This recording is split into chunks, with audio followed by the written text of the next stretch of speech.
Welcome back to another video. Today's video is on this 2004 Toyota Camry.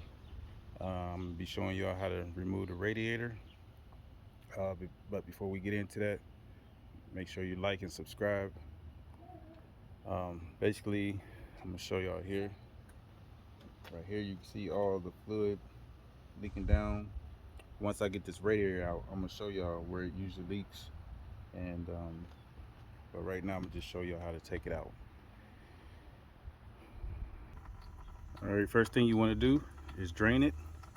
This little plastic piece right here is your drain plug for your radiator. So you want to drain that. I just took this air duct off for more space. It's a size 10, 2 bolts that holds it on. You may not have to do that, but I just decided to move it so I can get more space. After that drains, what I'm going to do, I'm going to take this hose off. I'm going to take this hose off as well. And then I'll be back with you guys. Alright, before I move any further, let me show y'all what I've done. I had to take that plastic piece out. This piece here, like I showed y'all, the 2 screws, you just have to maneuver it out. Make sure you watch out for this here because it sits on top of this. And it goes off in here. So basically, you take that out. And you have three screws that have to come out of this fan here. One right here, one right here, and one right here. That'll give you room to get the fan out. So we're gonna pull this fan out and I'll be back with you guys. Up here, there, and there, you have to take them out. That's size 10 mil. And then make sure you take off your connection here. You can just leave the other ones connected. You don't have to disconnect those.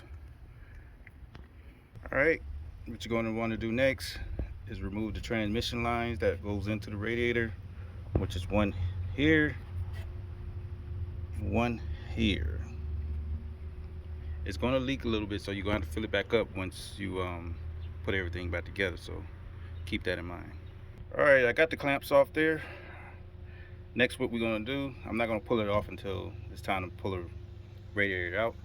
All right, so the next thing we're going to do is take this bolt, this bolt, this bolt, and this bolt off. If I have to, I'll take some of this off, but I don't think so. All I need is clearance to pull this up a little bit to get the radiator out. All right, I had to take some more bolts out, and let me show y'all what I had to do. I had to take this one out, and this one right here. That way you can lift it like that. And that's enough clearance to get the radiator. All right, I got the radiator out. Let me show y'all where the leaks usually occur. As you can see, it's coming down the radiator, down there. As you can see, all this pink stuff is fluid. And on the other side,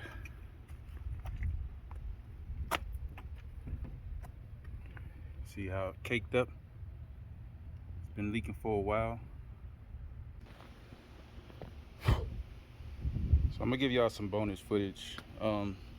Every time I change something, I always lay it next to each other and make sure everything is correct. Now here you did have to transfer some parts.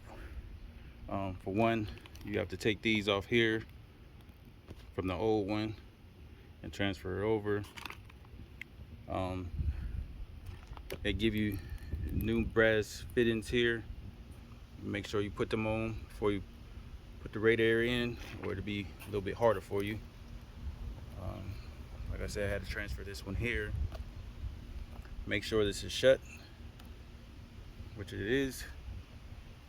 And that's pretty much all you have to transfer. This one is a little wider. Hopefully it don't pose a situation for me, but we shall see. But I just wanted to give y'all bonus footage there. Make sure you transfer those parts. All right, I want to show y'all something. forgot to tell y'all, don't do the mistake. Don't make the same mistake I made. These little nuts have to go down into your radiator right here.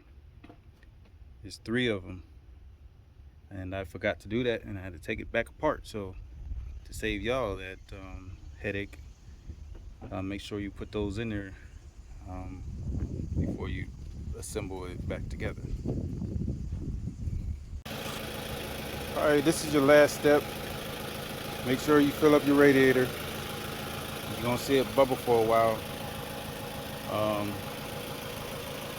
gonna let it run until the thermostat open up. It's hard to see because the sun, but anyway, every time it go down, just keep filling it up.